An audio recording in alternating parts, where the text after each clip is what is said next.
Super Mario Galaxy, Nintendo's favorite game that they like to call the sequel to Super Mario 64, at least during the time period it was coming out. Look at this timeline from Super Mario 64 to 2007.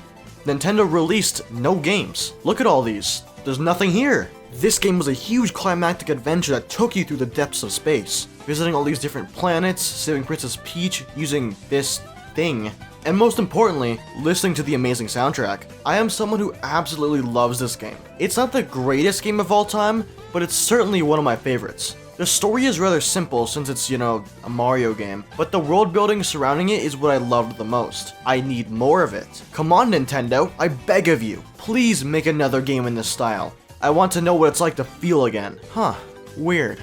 It's almost as if it was sitting right next to me. Super Mario Galaxy 2, the game that is literally what people and the developers wanted. This game is motherfucking DLC. The developers had so many more ideas that they wanted to actually implement into the game, so that's what they did. The game, originally dubbed Super Mario Galaxy More, took on a life of its own as the team continued to work on it. The more they added to it, the more it became a genuine sequel, which warranted the name change. I could go on and on about this game's development history, but I'd be here for way too long. The game gets announced at E3 2009, and wouldn't release until mid-2010, because of one simple game. What year did I actually end up playing through it? Did someone say 2023? A whole 13 years later, I decided to actually finish this for some reason. It's been a few years since I've played it, so there's only one thing I can do at this point, and that's to find out if Super Mario Galaxy 2 is actually one of Nintendo's greatest games ever made.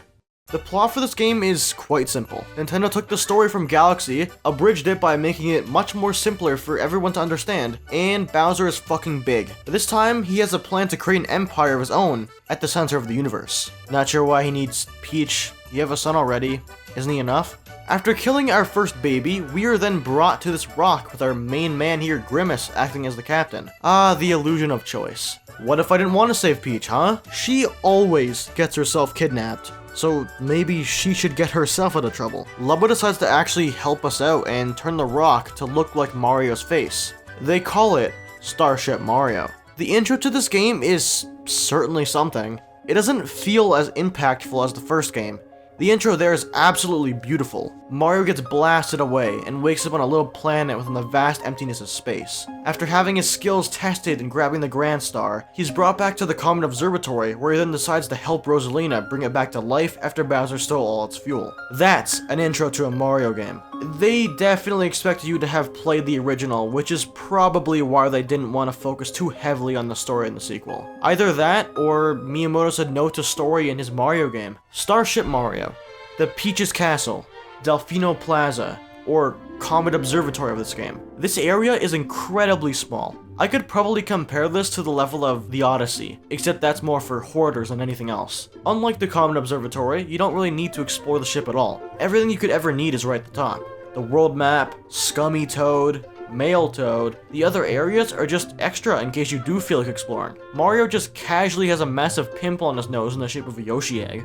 You can gamble if you want. God, I love gambling. Or look at the various power-ups in the game. The music does that thing some Mario games do in their hub worlds, where the further in the game you get, the more instruments get added to the song. I will always love this little touch, no matter the game. I'm not the biggest fan of the ship. The one thing I can say is how quick it is to enter different levels versus every other hub world, minus the Odyssey. It's incredibly fast. If you've ever played Super Mario Galaxy, you'll know just how amazing the movement in that game really is. What if I tell you they made it slightly better and more fine-tuned? I'm not sure if it actually is, but controlling Mario feels a lot nicer. Long jumps feel so much better. Triple jumps are easy to pull off. Wall kicks, ground pounds, spin jumps, all the movement expected of a 3D Mario feels absolutely incredible. Before Super Mario Odyssey had released, I'd definitely argue that this game had the best feeling Mario hands down, but that game is a whole nother level of smoothness. Luigi is a playable character in this game, and he doesn't require you to play the entire game over again just because. He controls the exact same way as he does in every single game. Very slippery, and a much higher jump. Luigi is the best way to play this game hands down. No bias whatsoever. Unlike Galaxy 1, Mario's moveset gets a bit of an upgrade. I don't consider Yoshi a power-up. Mario doesn't eat Yoshi eggs, he's not that evil. He will eat Toads though. He plays exactly how he should. He can flutter, consume shit with his freaky ass tongue, and most importantly, inflation. Yoshi himself gets some power-ups to help out Mario. There's a light bulb, spicy pepper, and inflation balloon. Not gonna comment on this power-up any further. On the topic of Yoshi's power-ups, what about Mario? What does he get in his latest adventure? I'd say Yoshi got more love in this case. Every single one from Galaxy except the Ice Flower and Red Star return here. Who the fuck wanted the Red Star? Hello? I do. Got a problem with that? I'm just gonna mope in the corner. B Mario, Boo Mario, and He Who Shall Not Be Named work the exact same here, so I'm not really gonna touch on them. Rock Mario is just Spring Mario if they added the ability to control the damn thing. I loved using this thing to go bowling, but other than that, it's kinda useless. Then we have the myth, the legend, Cloud Mario. This motherfucker here is one of the coolest power-ups in the entire franchise. I gushed about the boomerang suit before. Now get ready for this thing. Your jumps are further, higher. If you shake the Wii remote, you'll spawn up to 3 clouds. This power-up is insanely broken, which is the best part of it. There are so many gaps in this game that you can just easily skip with the Cloud power-up. If it weren't for Cloud Mario, I'd say the selection would have been a bit disappointing, considering half of it is from the first game. But that's obviously not the case, which I'm extremely happy about. There are honorable mentions like the spin drill, but I'm not completely sure if that's considered a power-up or not.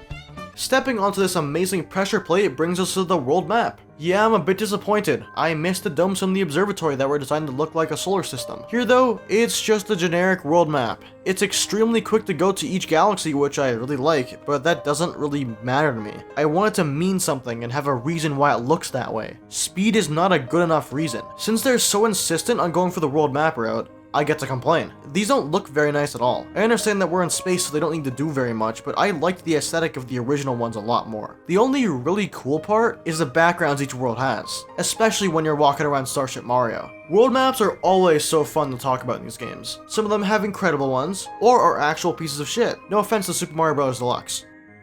Alright, let's talk about some Galaxies. Nintendo did the unthinkable. They made some amazing levels. I know, right? Doesn't sound plausible. I absolutely love almost every single Galaxy in its entire game. Keyword is almost. I'm gonna have to say, I probably prefer these over Galaxy 1. All of them are so creative, have tons of new mechanics involved, weird fucking camera angles, and they're all incredible. Since this is under the Galaxy series of games, these levels are pretty much all linear with some being outliers. The levels being linear like a 2D Mario work to this game's advantage. Since it's still a 3D Mario, each level has multiple stars which change up the levels almost entirely. New routes, different planets to go to, tons of secrets, etc. This game actually introduces a new type of hungry Luma, the dirty capitalist. This guy really loves money. Like, I mean, really loves it. I'm not sure the taste of metal is really good for you, little guy. A game like 3D Land or World suffer from not having a little stuff like this inside its levels, making them less replayable. Since you're actually supposed to play them like a 2D Mario in 3D, you have no reason to return to a level once you're done with it. Move on to the next one.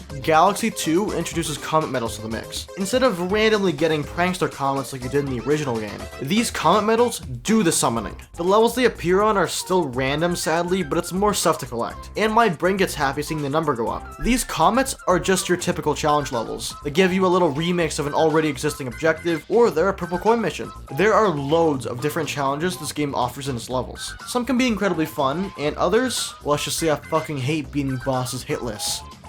There are so many galaxies in this game that are instantly memorable upon playing. Yoshi Star Galaxy, Hightail Falls Galaxy, Cloudy Court Galaxy, Supermassive Galaxy, Throwback Galaxy, a level based off Thwomp's Fortress from Super Mario 64, or Shiverburn Galaxy with the... what the fuck are those? I don't like this place, take me to the ball levels. You know, I said I liked almost every one of these for a reason. The motion control levels can eat my ass. I hate this bird, I hate this ball. That's all I'm gonna say about these because who needs to be lectured about how motion controls suck more than we already have? I would say my favorite galaxies in this whole game were between Throwback Galaxy or Twisty Trials Galaxy because of this little thing everyone loves called nostalgia. But I'm going to actually say that my favorite one is probably Puzzle Plank Galaxy. I love the music in this level so much, and the whole gimmick with the saws cutting the level as you progress is such a cool idea. Super Mario Galaxy has always been known to have amazing bosses. What about its successor? This game does not disappoint, mostly. There are so many amazing bosses regardless. Bosses like King Lakitu, where he tries to stun you with thunder while he throws spines at you that you have to throw back, or Rolladillo. He charges at you in rock formation. It's up to you to use Rock Mario to kick his ass. Not all bosses are created equally, however, the Womp King is still a bitch, and Squizzard is Squizzard. I loved Gobblegut. He was a weirdly difficult boss when I fought him for the first time. The power of growing up and using more of your brain. Gobblegut was such a good boss, they skinned him and turned him into a literal racetrack in Mario Kart 8. This racetrack, it almost looks like a dragon. Just like with Galaxy 1 and a lot of other 3D Marios, you need to fight Bowser multiple times. The fights are more or less the exact same. He punches a planet, rocks come out, hit them at him a few times, and boom, he's small. The Bowser Jr. fights are the highlight of this game in my opinion. Mega Hammer, tries to hammer you and hit you with a bunch of bullet bills. Since you have Yoshi, your job is to suck up the bullet bills and fire them back at the machine's cockpit, successfully killing Bowser Jr. until his next fight. And then he immediately comes back with a damn tower on treads. This boss focuses on utilizing the amazing cloud power-up to get on top and ground pound the glass. Actually, killing Bowser Jr. for real this time. The final Bowser fight is insanely cool. I love how it begins like the standard fights and then Bowser's just like, no, I refuse to give up, and tries to come after you while going through deep space. My only issue with this is how it feels like it's just about to get good and then it ends. The music is building up during this amazing finale and it just doesn't get realized. I love this fight, but it's a bit disappointing how short it is. After beating up Bowser, we save Princess Peach and the little Luma goes back to Rosalina. He also steals our cap, that bit. After beating the game and collecting every Power Star, you'll unlock the Special World. All of these levels are references to older Mario games except this one, but I'm not gonna talk about it for one simple reason.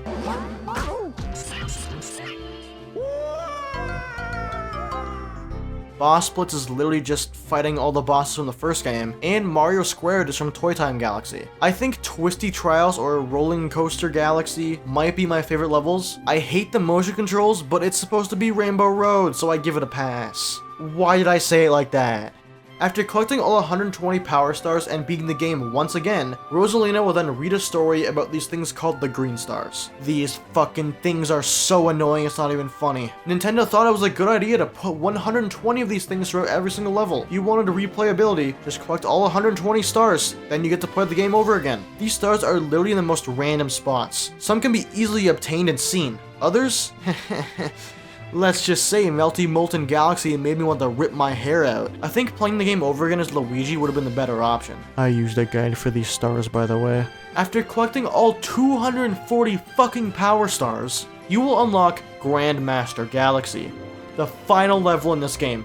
Made to test your skills, and I beat it on the first try. Is this not supposed to be a hard level? Some of the green stars were harder than this. I think the main issue with the base version of this level is the fact it has checkpoints. I didn't die, but every time you swap areas, you'll get hit with a checkpoint saving your progress. The level should not have any whatsoever. Make me feel stressed out. That's the whole point of these. Wait, I only have 241 stars? I'm confused. Where's the prankster comment? Turns out I needed to grind to 9,999 star bits. So here's some sped up footage.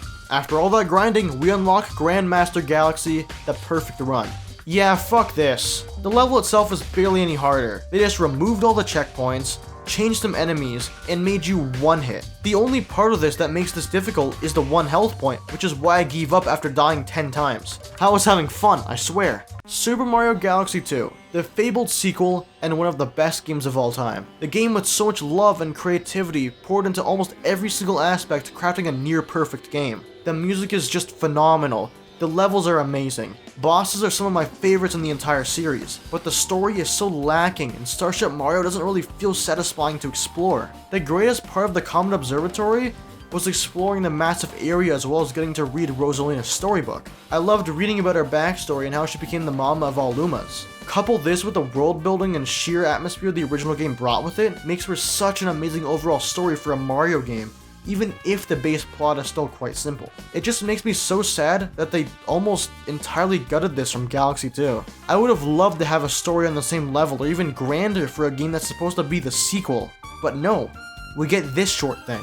I have a bit of an interesting history with this game. I first played this back in 2018, but I could not for the life of me finish it. It's not that I didn't like it, it just really disappointed me when I first played. I was looking forward to beating the game as much as the next guy, but for some reason I just couldn't finish it. The furthest I'd get was to the Gobblegut fight, which is sad. I'd immediately stop playing afterwards. It took me until I went out of my way to buy this game for myself to play through the entire thing on my Wii U. I've gotta say, after revisiting this game and playing 99.99% of it, I still don't think this game holds a candle to that of Galaxy 1. I don't know if it's purely the story of the game that brings it up for me or nostalgia, but I've played that game so many times that I genuinely believe it's the better game as a whole. Galaxy 2 was one of the best games of all time, but if I had to put it somewhere, it had to be slightly below the original. I hope there's a point in time where I can say Galaxy 2 is the better one, because believe me, I love the game, but I love Rosalina more. The next step for this game is to be ported to modern platforms. This game uses the pointer a lot more than the original, and we all know the gyro fucking sucks. So all Nintendo has to do is release a sensor bar, Wiimote, and the game all on one platform at the same time. Come on, I know you can do it. It can't be that hard. Just don't make it limited like that mistake over there.